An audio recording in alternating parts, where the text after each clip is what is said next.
नमस्कार, शंखनाद न्यूज चॅनलच्या बातमीपत्रात आपल्या सगळ्यांचं स्वागत आहे। सुरुवातीला पाहणार आहोत मुख्य बातम्या।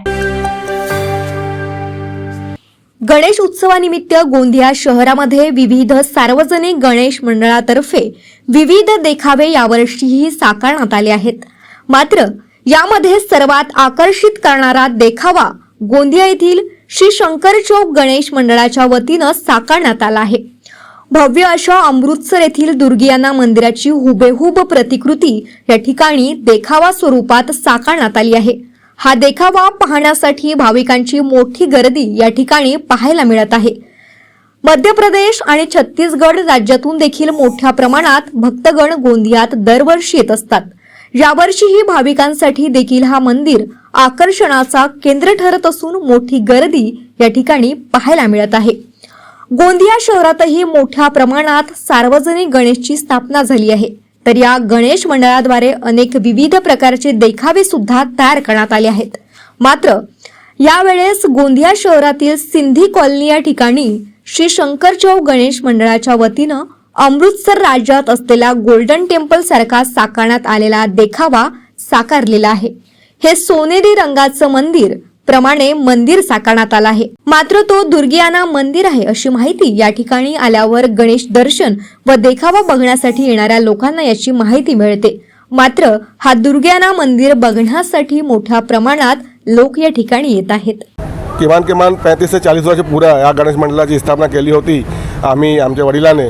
ते त्यापासून सतत दरवर्षी या गणेशोत्सव साजरा केला जातील येते आणि काही नवीन विचार येते आम्हाला। ते जे लोक जाऊ शकत नाही काही तीर्थयात्रावर ते त्यांची झाकी आम्ही येथे प्रस्तुत करतो। यावर्षी आम्ही या दुर्गानी अमृतसर त्यांची झाकी येथे आलेली आहे। जे आमचे बुजुर्ग ते किंवा दुर्बल घटक ते ती जाऊ नका त्यांच्या या मंडपात देवाचे दर्शन घेऊ शकतो। गोंदिया किंवा आसपासच्या तहसील आणि जिल्ह्याचे लोक या मंडळावर दर्शनासाठी येते आहे। ते देखाव्यासाठी येत आहे। सामाजिक कार्य जे आहे ते सतत वर्षभर याच ठिकाणी सुरू राहतील।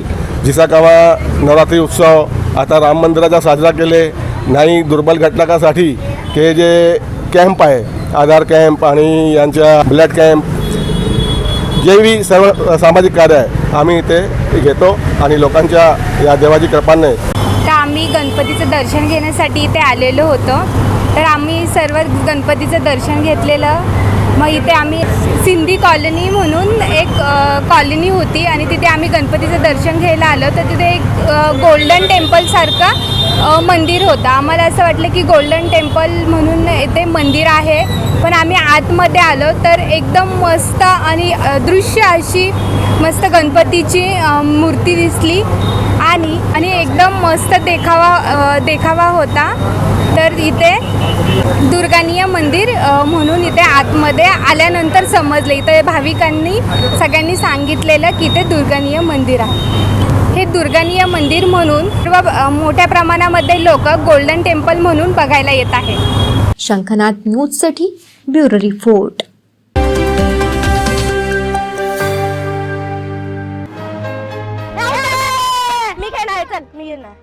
तू कुठे? माझा नंबर आहे आता। हो याचा नंबर आहे। तू कशी आलीस खेळायला? आणि तुला खेळायला वेळ कसा मिळाला? अरे आता माझ्याकडे खेळायला आणि अभ्यास करायला वेळच वेळ आहे। म्हणजे मला रोज आई बरोबर पाणी आणायला दूर जावं लागायचं, त्यामुळे तुमच्यासोबत खेळायला मला वेळच नाही मिळायचा। कधी कधी तर माझी शाळा पण बुडायची। मग आज वेळ कसा मिळाला? कारण आता आमच्या घरी नळ आलाय, त्यामुळे पाणी आणायला दूर जावं लागतच नाही, त्यामुळे सगळीकडे चांगलं पाणी मिळतंय। मी खेळू ना? हिच्यानंतर माझा नंबर हा। केंद्र आणि महाराष्ट्र शासनाच्या जलजीवन मिशनमुळे महाराष्ट्रातील प्रत्येक घरी प्रतिदिन प्रति व्यक्ती 55 लिटर शुद्ध पाणी पोहोचवलं जाते। अनेक दुर्गम भागातील वाड्या वस्त्यांवरही सौर ऊर्जेचा वापर करून शुद्ध पाणी पोहोचवलं जाते। त्यामुळे अनेक महिलांचा पाण्यासाठी होणारा त्रास वाचला आहे। तसेच अनेक मुलींच्या शिक्षणातील आणि खेळण्यातील अडथळा दूर होतोय। थांबली पायपीट दूरवरी नाही हंडा डोक्यावरी, जलजीवन आले घरोघरी, माझी योजना माझी जबाबदारी, पाणी पुरवठा आणि स्वच्छता विभाग, महाराष्ट्र शासन।